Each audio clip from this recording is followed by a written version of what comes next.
చెప్పకపోతే తొంద నేరం కాబట్టి, వినకపోతే మనిషిది నేరం కాబట్టి, మనుషులు వేలకు వేలు తొక్కిసలాడుకుంటా పోగైనప్పుడు, ఆయనతో పాటు ఉపకారం చేస్తున్నాడని కొండ మీద పోగుబడినప్పుడు, ఊర్ల దాటి వచ్చినప్పుడు, కుటుంబాలన్నీ మోసుకొచ్చినప్పుడు, రోగిష్ఠులను మోసుకొచ్చినప్పుడు చెప్పిన మాటలు ఒక మాట ఇక్కడ మనం చదివాం. దేవునికి స్తోత్రం.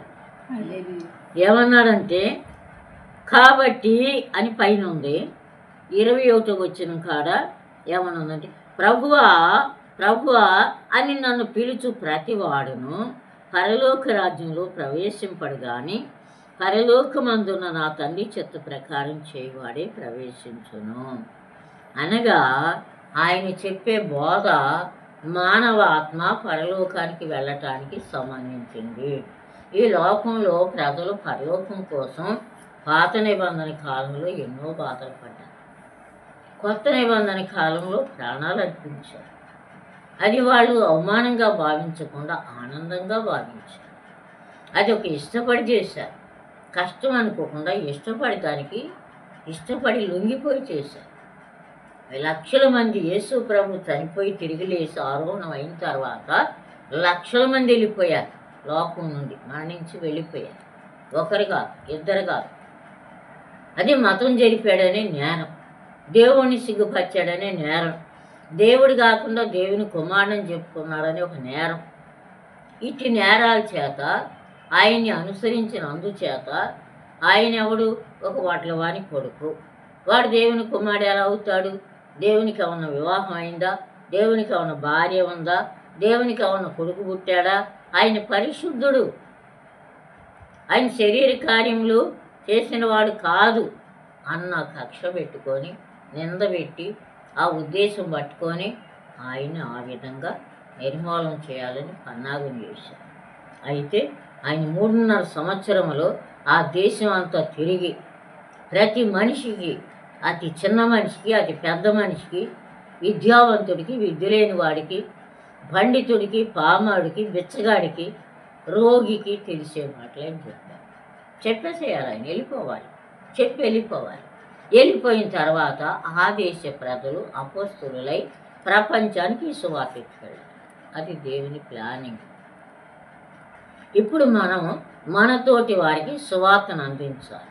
మనం సువార్తలాగా జీవించాలి. ఇందులో కష్టాలు ఉన్నాయి, ఇందులో సుఖాలు ఉన్నాయి, ఇందులో బానిసత్వాలు ఉన్నాయి, ఇందులో బానిసలు రాజరికాలు అయిన వాళ్ళు కూడా ఉన్నారు. ఎస్తేరమ్మ గారు ఒక బానిస పిల్ల, పరాయి దేశంలో పట్టపురాణి. యోసేపు గారు ఒక బానిస కుర్రవాడు, అమ్మబడినవాడు, కొమ్మబడినవాడు. ప్రపంచంలో ప్రసిద్ధి గడించిన ఐగుప్తు దేశానికి ప్రధానమంత్రి అయ్యి ప్రపంచానికి అన్నం పెట్టాడు.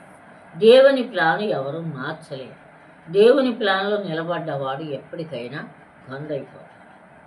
అన్నం చేత కొట్టబడ్డాడు, తిట్టబడ్డాడు, అమ్మబడ్డాడు, మరి బానిసగా కొనుక్కోబడ్డాడు. ఎన్ని రోజులు ప్రయాణమో నాకు తెలియదు. ఆ కనాన్ నుంచి ఐగుప్తుకి ఎన్ని రోజులు తీసుకొచ్చారో ఆ ఒంటికి కింద గోని కట్టి ఆ పాని ఇట్ట పట్టుకోవాలంట. ఇట్ట పట్టుకుంటే ఆ ఒంటి నిదానంగా నడుస్తూ వెళ్తూ ఉంటే వాళ్ళు అన్నం తినేకాడ చెప్పలో గంట అన్నం గంట గంజి పోస్తారట. అంత కఠినమైందంట ఆనాడు బానిసత్వం. కొనుక్కున్న మనిషికి విలువ. అతను ఎంత అందగాడైనా కొనబడిన వాడు కదా, బానిసవాడు కదా, అమ్ముడు పోయినవాడు కదా.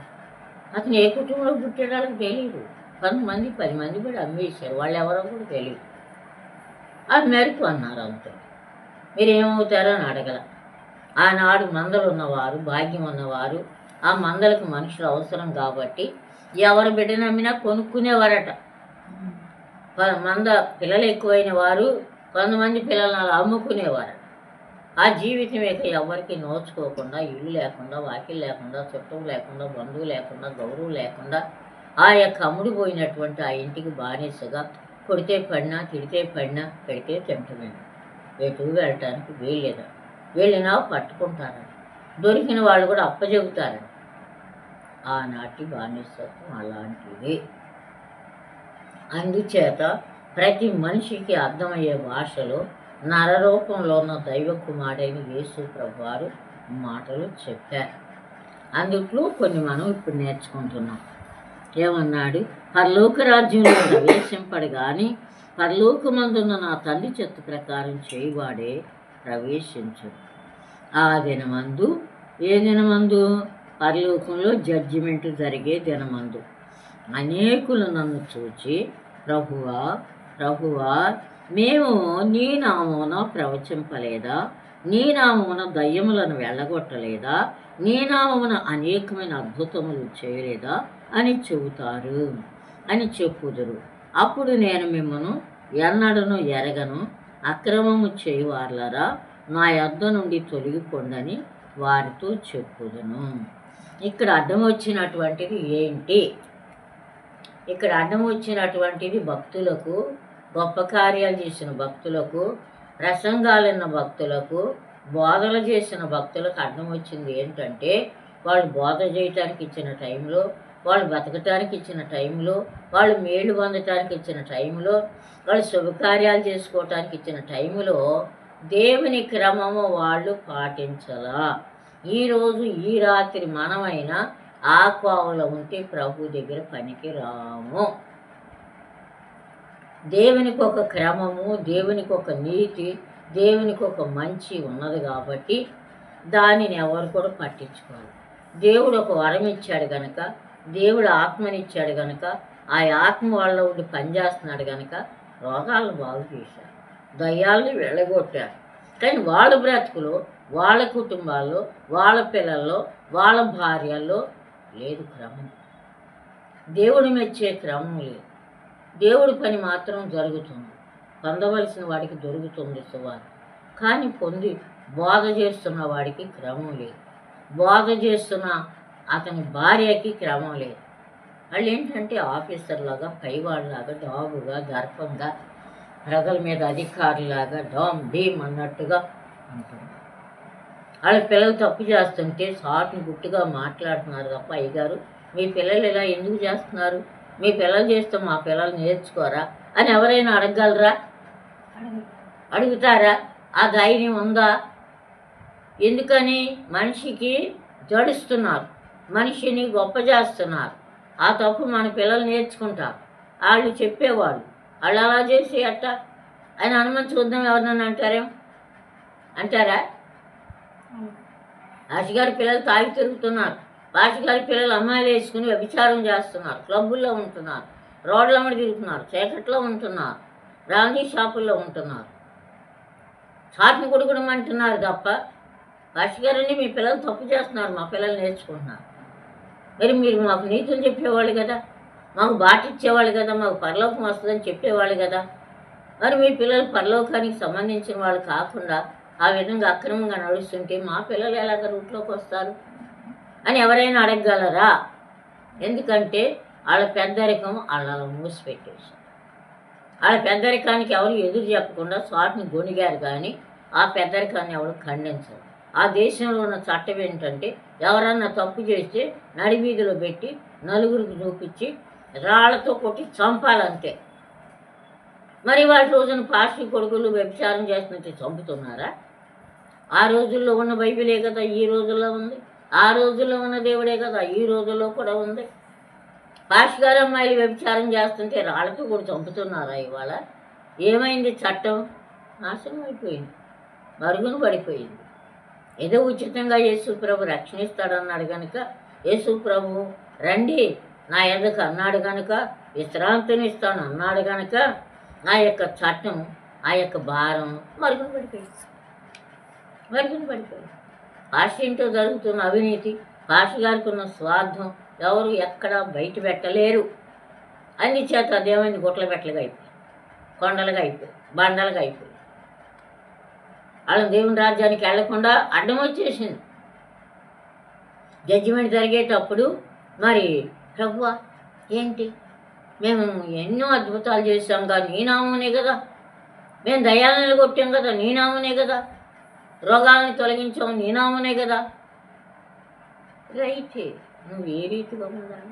విదేశాల నుంచి వచ్చినటువంటి మదర్ తెరీసా భారతీయ సంస్కృతిని అవలంబించి యవనస్తురాలు అందగట్టి ఒక 17 సంవత్సరాలు లోరిటా కాన్వెంట్లో టీచర్గా చేసిన ఆవిడ సావుకు వచ్చినప్పుడు భారతదేశ సంప్రదాయం ప్రకారం చీర కట్టింది. ఎట్లా కట్టింది? ఇక్కడ వరకు ఉండేటట్టు జాకెట్ వేసింది. ఇక్కడ వరకు ఉండేది. తెల్లోడు జాకెట్ వేస్తారా? పొడవుగా జడేసుకుంటారా? ముడేసుకుంటారా? వాళ్ళు అసలు క్రాప్ వేసుకుంటారు. మదర్ తెరీసా జడేసిందా? ముడేసింది? ఎవరినైనా చూడనిచ్చిందా? ఇట్లా ఉన్నటువంటి పమిటి సాయంకాలం వరకు ఇట్లా ఎట్ట నిలబెట్టినా నేను చాలా వేదన పడ్డా. ఈ కంచు, ఈ 2 జీలు కనపడటం, అస్తమానం అలాగే ఉంటాం. ఆ పమిటి ఎటు పోకుండా ఉంటాం. మరి ఇక్కడ పెన్నులు పెట్టిందా? లేకపోతే ఇక్కడ ఏమైనా ముడేసిందా? ఈ పమిటి ఇక్కడ వరకు ఉంటాం. 2 స్టెప్స్. నేను ఎన్నోసార్లు చెప్పాను, మనం క్రైస్తవులు, మనం అంత కొరసుగా బయట పెట్టుకోకూడదు. దేవుడికి లెక్క ఉన్న పైన చూస్తున్నాడు, రాస్తున్నాడు. నేను చెబుతున్నా, తెలిసినాడు వాళ్ళు ఇంట్లో నేనేం చేస్తాను? నేను చీర ఒకవేళ చీర కట్టుకున్నప్పుడు పిన్ను పెట్టుకోవాల్సి వస్తే ఇక్కడికి ఉండేటట్టుగా 2 మడతలతో పెట్టుకున్నాను. ఎందుకని నేను క్రైస్తవురాలు, నేను ఒకరికి మాదిరిగా ఉంటాను. నన్ను చూసి వాళ్ళు నేర్చుకోవాలి. నేర్చుకోపోయినా నాకు అవసరం. నన్ను చూసిన దేవుడు రాస్తాడు. ఇది వాళ్ళతో పోయేది కాదు. పైన రికార్డింగ్ జరుగుతుంది, వీడియో అక్కడ రన్ అవుతుంది. అందుచేత కష్టం వచ్చినా సుఖం వచ్చినా ఎన్నో బాధలు పడ్డారని చెబుతుంది ఈ బైబిల్. ప్రాణాలు అర్పించారని చెబుతుంది ఈ బైబిల్. ఆ త్యాగానికి వాళ్ళు క్రైస్తవులు లేరు, భోగానికే ఉండాలి. ఆ యాక్టర్లు ఏదన్నా పెట్టారు కొత్త మోడల్ అంటే ముందు క్రైస్తవుల దగ్గర రన్ అయిపోతుంది. ఎందుకని? ఇది అక్రమం, దేవుడు మెచ్చడు, ఇది దేవుడు రేపొద్దున లెక్క అడుగుతాడు అన్న మనసు వాళ్ళ క్రైస్తవులకు లేదు. లేనప్పుడు ఎవరేం చేస్తారు? స్వార్థ ప్రకటిస్తున్నాం. అర్ధరాత్రి దాకా కూర్చోబెడుతున్నారు ప్రజల్ని. వాళ్ళకేం గూను వచ్చేటట్టు, నడుము నొప్పి, ఎముకలు నొప్పి. అసలు ఒక్క మాట వాళ్ళు ఉండట్లా. మాట ఉంట్లా వాళ్ళు. ఏముంటుంది? రాత్రి కూటానికి వెళ్ళానమ్మా, అస్సలు కూర్చోలేకపోయానమ్మా, ఎక్కడ పీక్కుపోయినాయి అమ్మ, ఏంటోనమ్మా అర్ధరాత్రి దాకా కూర్చోబెడుతున్నారు, నాకు నిద్ర వచ్చిందమ్మా. ఫోన్ పాటలు ఇలాగ చెప్తున్నారు తప్ప ఫలానా వాక్యం విన్నానమ్మా, దాంతో నా గుండె పగిలిందమ్మా, నా హృదయంలో దేవుడు ప్రవేశించి ఒక్క మనిషి కూడా కనపడరు వాళ్ళ ఇండియాలో. ఎందుకని? సేవలో సమయం నష్టం జరుగుతుంది, డబ్బు నష్టం జరుగుతుంది, మనుషులు కొన్న ఓపిక నష్టం జరుగుతుంది. ఇది అపవాది యొక్క తంత్రం. అపవాదికి చోటిస్తున్నారు తప్ప దేవుని ఎరుగుదమని చెప్పుకుంటున్న ప్రజలు దేవుని గ్రంథంలో భక్తులు ఏం చేశారు, ఎలా కష్టపడ్డారు, సుఖపడ్డారా, పైకెట్ట వచ్చారు, ఎక్కడి నుంచి వచ్చారు, పెంటకుప్పలో ఉన్నవాడు పైకెట్ట వచ్చారు అని ఎవరు కూడా విమర్శ చేసి చూడట్ల బైబిల్. ఒకప్పుడు ఎంతో పిచ్చివాడు, బానిసవాడు, ఆ ధనవంతుడింటో కొనబడినవాడు. బైబిల్ ఏం చెప్పిందంటే పాత నిబంధనలో అతన్ని ఇంట్లో నుంచి వెళ్ళనంటే నీ ఇంట్లో ఉంచేసేయమని చెప్పింది. అట్లాగే మరి లాజరు అనే అతను ఆ ఇంట్లో ఉండిపోయాడు. వయసు అయిపోయింది, చేయలేని వాడైపోయాడు. కుక్కలుండే వారిలో ఉంచాడు. స్నానం లేదు కదా, అందుచేత చర్మ వ్యాధి వచ్చేసిందంట అతను బానిసవాడు, ఓపిక అయిపోయింది, చేయలేడు. మరి ఆ దొడ్డుని హక్కుగలవాడుగా మరణానికి కూడా ఉండిపోయాడు. అందుచేత చర్మ వ్యాధి వచ్చేసరికి అది కుక్కల వాడు కాబట్టి కొని ఊళ్ళంతా ఆహారం అతను పొందగనుక, అతను పనివాడు గనుక, అతను దొడ్డు వృద్ధుడయ్యాడు గనుక అంత గిన్నెలో కొన్ని రాత్రి అన్నం వేసి పెట్టు తింటాడు, రాత్రి మిగిలిన అన్నం వేసి పెట్టు తింటాడు. బల్ల మీద నుండి పడే ముక్కలు తీసుకుని కడుపు నింపుకుంటున్నాడు. నీ దొడ్డు జీవితం అంతా చేశాడుగా, నువ్వు ధర్మశాస్త్రం ఎరిగిన వాడవుగా, దేవుడు అన్యాయం చేయొద్దన్నాడుగా, పేదవాడికి అవశ్యంగా నీ చేయదాపమన్నాడుగా, నీ దొడ్డు అతను చనిపోవాలన్నాడు కదా, అంత అన్నం పెట్టుకుని రాత్రి అన్నం పెట్టు, అతను ఇంకా 4 రోజులు బతికి నీ వాకిలు ఉడుస్తాడుగా, నీ కుక్కలకి నీళ్ళు పోస్తాడుగా, నీ చెట్లకు నీళ్ళు పోస్తాడుగా ఓపుకుంటే. మరి పెట్టకే గాల బలహీన అయిపోయాడు. కానీ ధర్మశాస్త్రం ఎరిగిన ధనవంతుడికి లేని భక్తి ఆ నిరుపేదకుంది. యావే దేవా నన్ను ఎప్పుడు పిలుచుకుంటావు, యావే ప్రభువా నన్ను ఎప్పుడు పిలుచుకుంటావు, నేను ఇంకెంతకాలం ఎలా ఉండాలి? ఆ బల్ల మీద నుండి పడే ముక్కలట, ఎన్ని ముక్కలు పడతాయి? ఎన్నిసార్లు తింటే సరిపోతుంది అతనికి? ఏ మొక్క కడుపు నిండు? మనిషేగా అతను, ఆకలి ఉందిగా అతను. ఆకలికి అలం తించి ఒకనాడు చనిపోయాడు. ఇది యేసు ప్రభు స్వయాన చెప్పిన. దేవదూతలు వచ్చి తీసుకెళ్ళారంట. అబ్రాహం గారు రూమ్ అనుకుని కూర్చోటానికి తీసుకెళ్ళారు దేవదూతలు. భూమి మీద ఏమన్నా విలువ ఉందా? చుట్టాలు ఉన్నారా? గొప్పతనం ఉందా? మనకున్న బట్టలు అతనికి ఉన్నాయా? మనకున్న చెప్పులు అతనికి ఉన్నాయా? మనమంతా ఇప్పుడు డంభంలో ఉన్నాం, దేవుళ్ళో లేం. వాళ్ళకుంటే మనకు కావాల్సిందే. ఈ అప్పైనా చేసి కొనలేని పరిస్థితిలో ఉన్నాం కదా, అప్పైనా చేసి అక్రమే కానీ సక్రమం ఎతకట్లేదు కదా, అక్రమే కానీ సక్రమాన్ని పాటించట్లేదు కదా. చెట్టు చివరికి ఇలా వస్తుందని చెప్పకపోతే నష్టపోతారని ఆ మహాప్రభు చిట్ట చివరి మాట, చిట్ట చివరికి ఎదురొచ్చే పరిస్థితి.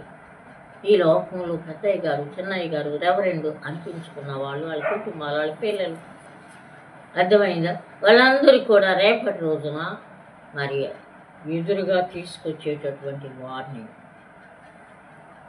అవ్వా, ఈ నామని మేము దయాలను వెళ్ళగొట్టలేదా? నీ నామం మేము అద్భుతాలు చేయలేదా? ఏమన్నారు అక్కడ? నీ నామను దైవాలను వెళ్ళగొట్టలేదా? నీ నామను అనేకమైన అద్భుతములు చేయలేదా అని చెప్పుదురు. ప్రవచింపలేదా? చాలామందికి ప్రవచనాలు చెప్పేవాళ్ళంటే ఇష్టం. చాలామంది అక్కడ కొడతారు, నా గురించి ఏమొస్తుందో, నా గురించి ఏమవుతుందో, నా గురించి ఏమవుతుందని కొడతారు. అదే దేవుని మాటలాగా భావించి వాళ్ళ బ్రతుకులో ఉన్న తప్పును వాళ్ళు తెలుసుకొని ఎంతసేపు నీకు బాగోద్ది, నీకు రోగం పోద్దని చెప్తే కడుపు నింపుకుంటారు. కానీ దేవుని ఆత్మ ఏం చెబుతున్నాడు? నేనేం చేయాలి? నేను ఎక్కడ కూర్చోవాలి? ఇంటింటికి తిరగొద్దని ఉంది. మానుకుంటారా? వదరబోతులాగా మాట్లాడొద్దని మానుకుంటారా? ముమ్మారు ప్రార్థన చేయమని చేస్తారా? ఏమీ లేవు. అయ్యమ్మ దగ్గరికి కూర్చొని, అమ్మ దగ్గరికి కూర్చొని ఉప్పులూరులో గుడికాడ వచ్చి ఇద్దరు ముగ్గురు ఉంటే మాట్లాడుకుంటారు, నవ్వుకుంటారు. ఆ పాస్టర్ గారు మరి పైకి వెళ్ళి ప్రార్థన చేయని రూలు పెడతాడేమో నాకు ఆశ. అక్కడే మాట్లాడుకుంటారు, సరసాలు ఆడుకుంటారు, ఆయనకి అన్ని పనులు చేస్తారు. ఎలాగంటే జీతాలు తీసుకున్న జీతగాళ్ళు అందరికీ అదే పరిస్థితి. అన్ని గుళ్ళ కాడ అదే పరిస్థితి. అన్ని గుళ్ళ కాడ పాలేళ్ళు అయిపోయారు, కానీ దేవుని శిష్యులుగా లేరు వాళ్ళ క్రైస్తవం. దాని పేరు ప్రార్థనా మందిరం. అక్కడ ప్రార్థనలు లేవు, అవినీతి ఉంది, అక్రమం ఉంది, నవ్వులు ఉన్నాయి, సరసాలు ఉన్నాయి, పోకిరీ మాటలు ఉన్నాయి. మారిపోతే ఇంకా శుభకార్యాలు కూడా పుట్టినరోజు ఆ రోజు ఈరోజు చేసుకోవాలి. ఫంక్షన్ హాల్ అయిపోయింది. మనకి దేవుడు చూడలేదన్న భ్రమ, దేవుడు రాస్తున్నాడు చూస్తున్నాడని గ్రహించకపోవడం దాని అర్థం. మరి ఆయన చూడకపోతే ఈ మాట మనకి ఎలా చెబుతాడు? లాస్ట్ టైంలో ఏమన్నాడంట ఆయన గారు? పరలోక రాజ్యంలో ప్రవేశించడు కానీ నా తండ్రి చిత్త ప్రకారం చేయువాడే ప్రవేశించును. ఆ దినమందు అనేకులు నన్ను చూసి, అనగా యేసు ప్రభువాన్ని డైరెక్ట్గా చూసి, ప్రభువా ప్రభువా, మేము నీ నామమును ప్రవచింపలేదా? నీ నామమును దయ్యములను వెళ్ళగొట్టలేదా? నీ నామమును అనేకమైన అద్భుతములు చేయలేదా అని చెప్పుదు. అప్పుడు నేను మిమ్మును ఎన్నడను ఎరగను అని దానికి ఏం జోడించాడు? అక్రమం చేయవారులారా నా యొద్ద నుండి పొండని వారితో చెప్పుదు. ఈ మాటలు చెప్పిన వాళ్ళతో ఆ మాట చెప్తాడట. ఎవరికి తెలియదా ఈ మాట? ఎవరింటో లేదో బైబిల్ ఇవాళ. కొన్ని వర్గాలు ఇళ్ళ నిండా బైబిల్ లేక, ఇంట్లో నలుగురుంటే 4 బైబిల్, ముగ్గురుంటే 3 బైబిల్, ఎంతరుంటే 2 బైబిల్. ఈ బైబిల్ కదా ఆ బైబిల్, ఆ బైబిల్ ఇంకా బాగుంది, ఈ బైబిల్ ఇంకా బాగుంది. బైబిల్ ఖరీదు పెడుతున్నారు. బైబిల్లో మాట ఒక్కటి కూడా మానవులు ఎతికి పట్టుకుంటారు. అందుచేత అందరికన్నా తక్కువగా కనపడాలి. నన్ను గౌరవిస్తారో లేదో చూడాలి. యేసుప్రభు తక్కువగా కనపడాలి, నేను కూడా తక్కువగానే కనపడాలి, నేను కూడా పేదదానిలాగా కనపడాలి, నేనులాగా ఇలాగే ఉండాలని ఒక పట్టుదల నాకు వచ్చింది. అదే పరిస్థితులు ఇప్పుడు వరకు నేను ఉంచాను. ఆ ఊరు నాకు వద్దు అనుకున్నా, ఆ ఇల్లు నాకు వద్దు అనుకున్నా, వేరే స్థలం నాకు కావాలనుకున్నా, గవర్నమెంట్ ప్లాట్కి పెట్టా, వచ్చిందంటే సంబరపడిపోయా, అక్కడికి వెళ్ళిపోతా, కింద పైన ఇల్లేస్తా, సేవ సొంతంగా మొదలు పెడతా. ఇంకెవరి అధికారం నా మీద ఉండదు, ఎవరి భయం నేను అనుభవించాల్సి ఉండదు. అనేకమైన మంచి కార్యాలు దేవుని కొరకు చేయాలనుకున్నాను. ఆ ఇంటి వాళ్ళు చచ్చిపోయిన చోట కూడా రావద్దనుకో, అక్కడే బందీనైపోయింది. ఇప్పటి వరకు అక్కడే బందీనైపోయింది. ఇప్పుడు అడుగుతున్నా, ప్రభువా, అల్లాడిపోయిన నీ ప్రజలను ఇశ్రాయేలుని ఐగుప్తులను విడిపించావే, ఇప్పుడు నాకు విడుదల కావాలి. కుటుంబం నుండి నాకు మందిరం కావాలి, నాకు సొంత ఇల్లు కావాలి. నా వల్ల కాదు, నీ వల్ల అవుతుంది. నువ్వు తీసుకొస్తావు. అవి 100,000, 1,000, లక్షల, కోట్లైనా తీసుకురాగలవు. నీకు సాధ్యం. నాకు ఇప్పుడు హక్కు దిక్కు కావాలి. నాకు ఇప్పుడు ఆరాధనా స్థలం, నివాస గృహం కావాలి అని దేవుని దగ్గర పోరాటం చేస్తాను. నా పరిస్థితి బాగాలేదని క్రైస్తవులు నన్ను పిలవటానికి కూడా ఇష్టపడరు. ఆ దారిని ఎంతోమంది నాకు తెలిసిన పాస్టర్లు నడుస్తారు, నాని దగ్గరికి వెళ్తారు. మరి ఇక్కడ సేవకురాలు ఉంది, ఒంటరిగా ఉంటుంది, దేవుని కొరకు నిలబడుతుంది. ఆమెను పలకరించకపోతే దేవుడు మనల్ని ఎక్కడుతాడేమో, ఆమె ఏమి తింటుందో ఏంటో కాస్త పలకరిద్దాం అని రోడ్డు దిగిచ్చి నన్ను పలకరించారు. వాళ్ళు పలకరించగానే నా కష్టం తీరుద్దా? వాళ్ళు పలకరించగానే నా ఆకలి తీరుద్దా? వాళ్ళు పలకరించగానే నాకు వస్త్రాలు వస్తాయా? వాళ్ళు పలకరించగానే నాకు అన్నం వచ్చుద్దా? నన్ను పిలిచిన ఆయన నాకు అన్నీ సమకూర్చాలి. ఆయన ఏమన్నా పేదవాడా? మీకు ఎట్లా జరుగుతుంది అన్నవాడు దేవుని సిలివేసేవాడు. ఎందుకని? నన్ను పిలిచిన దేవుని వాళ్ళు ఎరగలేదుగా, సిలివేసినట్టే. పోయిన వారంలో ఖమ్మం జిల్లా నుంచి ఒక పాస్టర్ గారు పొద్దున్న 5ంటికి ఫోన్ చేశారు. ఏం చేస్తున్నారన్నాడు. పండుకుని నిద్రపోతున్నానండి అన్న. తర్వాత పెట్టేశాను. తర్వాత నేను ఫోన్ చేశాను. పాస్టర్ గారు ఏంటి ఫోన్ చేశానన్న. మమ్మీ, మీకు ఇంట్లో అన్నీ ఉన్నాయా, ఉప్పులు పప్పులు అన్నాడు. ఉన్నాయండి అన్న. ఏమన్నా లేకపోతే చెప్పండి మమ్మీ, నేను తీసుకొస్తా. ఖమ్మం జిల్లాని తీసుకొస్తాడా? అంటే నేను అంత కరువాసి ఉన్నానా? అంటే నన్ను పిలిచిన ఆయన అంత పేదోడా? నేను ఎప్పుడో చెప్పానండి మీకు, నాకు అసలు వెలితంటే తెలవదు, నేనే తిని ఇతరులకు పెడుతున్నానండి, నాకు అసలు వెలితంటే ఏమీ తెలియదండి అన్నాను. నేను ఇదివరకు చెప్పాను అట్టాగే. అంటే ఏమండి, నేను నా అవసరాలు ఇంకోళ్ళు చెప్పాల్సిన పరిస్థితి నాకు లేదు. నా అవసరాలు తీర్చగలిగిన గొప్ప శ్రీమంతుడు నాకు ఉన్నాడంటే చెప్పాను.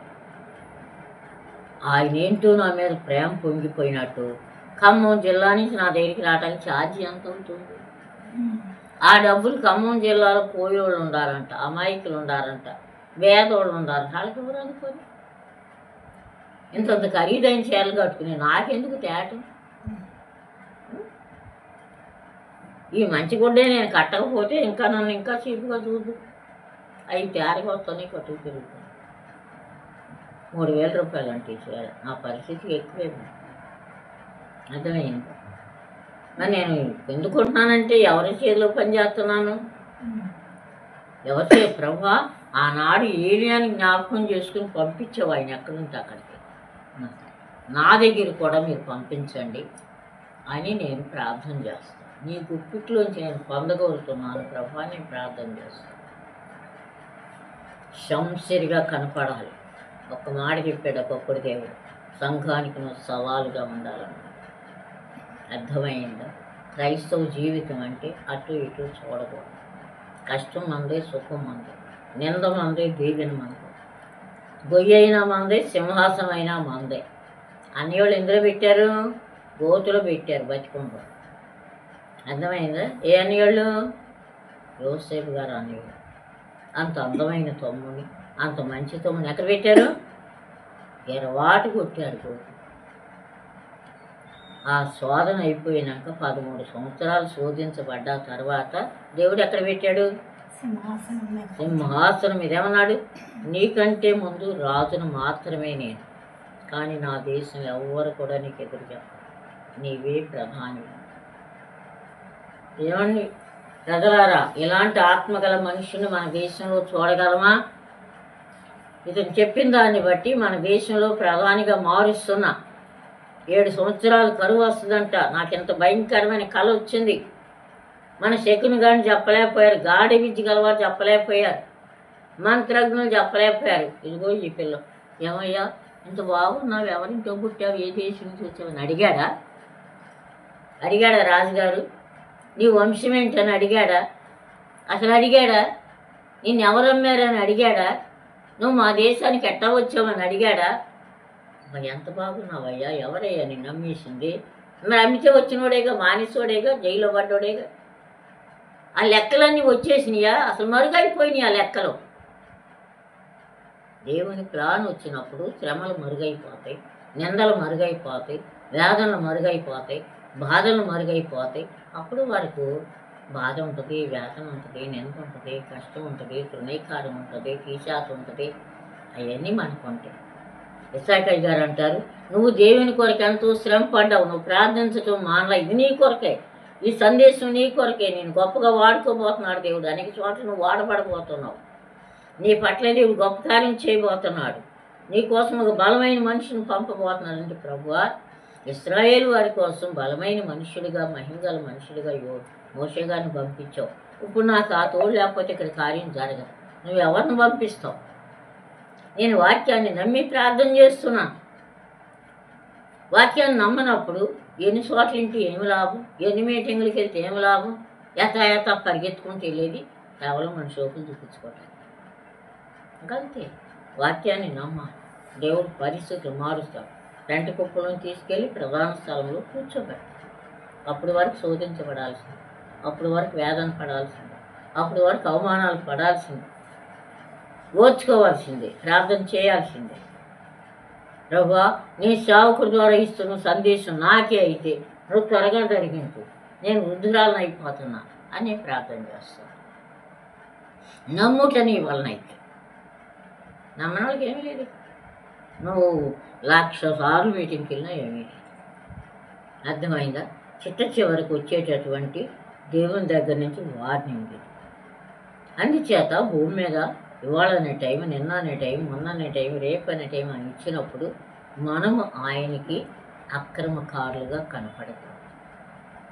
నీతిమంతులుగా, ప్రార్థనా పరులుగా, తలదించుకునే వాళ్ళంగా, సహించే వాళ్ళంగా, ఎదుటి వాడిని ప్రేమించే వాళ్ళంగా, మనకున్నది ఎదుటి వాళ్ళకి పెట్టే వాళ్ళంగా, పెందలకా లేచే వాళ్ళంగా, మొరపెట్టే వాళ్ళంగా.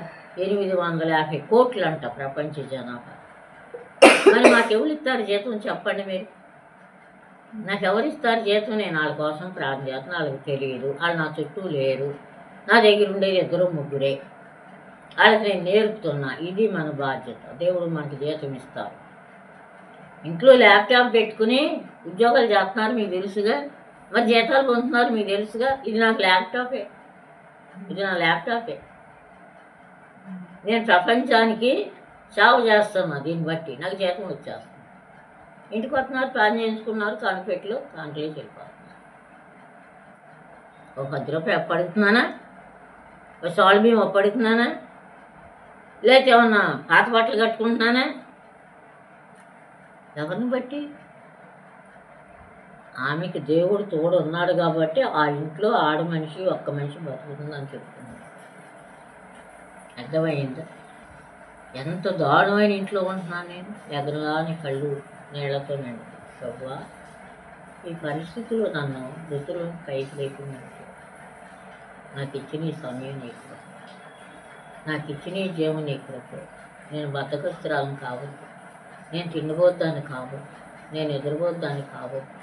నన్ను మార్చు, శుద్ధీకరించు. నీకు విరోధమైంది, నీకు ఆయాస్కరమైంది నాలో తీసేయకూడదు అని మొదలుపెట్టి గంట టైం విజ్ఞాపన లోకం కోసం దేశాల మీద, రాష్ట్రాల మీద అడుగుల్లో ఉన్నారు, అద్దానంలో ఉన్నారు. అక్షరం తెలియని వాళ్ళు ప్రభు, రోడ్డు ఎరగిన వాళ్ళు నాయన, డ్యామ్ ఎరగిన వాళ్ళు, కారు ఎరగిన వాళ్ళు ప్రభు, మేడల్లో ఉన్నారు, మిద్దుల్లో ఉన్నారు. వాళ్ళకి నీ వెలిగి నాయన. నాకు లోకంలో తండ్రి ఉంటే ఇప్పటిదాకా నన్ను కాపాడేవాడు కాదు కదయ్యా, నువ్వు నా తండ్రిగా ఉండబట్టి నేను బతుకుతున్నాను. అలాగే నాలాంటి వాళ్ళు ఎన్ని కోట్ల మంది ఉన్నారో వాళ్ళకి నువ్వు తండ్రిగా ఉంటాయి, వాళ్ళకి ప్రత్యక్షం అవ్వయ్యా, వాళ్ళకి నీ మాట వినిపించయ్యా, గుండెల్లో ప్రవేశపెట్టయ్యా. ఇలాగ ప్రార్థన చేసి సతీష్ అయ్య గారి మాటలు విని ఇల్లంతా ఈలోగా శుభ్రం చేసి, ప్రార్థన జరిగే ఇళ్ళని నీట్గా చేసి అట్టాడిచ్చి ఎట్టాడిచ్చి చీపురి ఆ వస్తువు తీసి ఈ వస్తువు తీసి కింద మూడ్చి ఒక పోటీ పక్క అట్లా తీసి 2 మనుషుల కోసం పాష గారు వచ్చి బల్లారాధన ఇస్తున్నాడు. 2 3 ఉన్న కాడికి యేసు ప్రభుత్వ సేవకుడు ఎందుకు రాడు? రావాలా వద్దా? ఆ 2 కోసమే వస్తున్నాడు పాష గారు. ఏ గుడికి వెళ్ళినా నువ్వు తెచ్చుకున్నది ఏంటి? నువ్వు దేవుని తెచ్చుకోవాలిగా, నీ బాధలు తీర్చేది ఆయనగా. నీ అవమానాలు తీర్చేది ఆయనగా. నేను చెబుతాను, నువ్వు వెళ్ళావు ఏం తెచ్చుకున్నావు, ఊరికి వెళ్ళావు ఏం తెచ్చుకున్నావు అని అడుగు. అర్థమైందా? కనుక ప్రియమైన వాళ్ళారా, దేవుడు చెబుతున్నది ఏంటంటే చెట్ట చివరికి నష్టపోవద్దు. టైం ఉండగానే ఎక్కడుండగానే దేవుడు ఇచ్చినప్పుడు మనకి ఈరోజు రేపు ఎల్లుండని సాగుబోతు నుంచి బ్రతికించినప్పుడే, సమస్యలను విడిపించినప్పుడే, ఆకలి దప్పులు తీరుస్తున్నప్పుడే మనం ఆయనకి క్రమంగా ఉన్నామా లేదని మనల్ని మనం పరిశీలన చేసుకుంటాం. దేవుడు తన మాటలు దీవించునుగాక.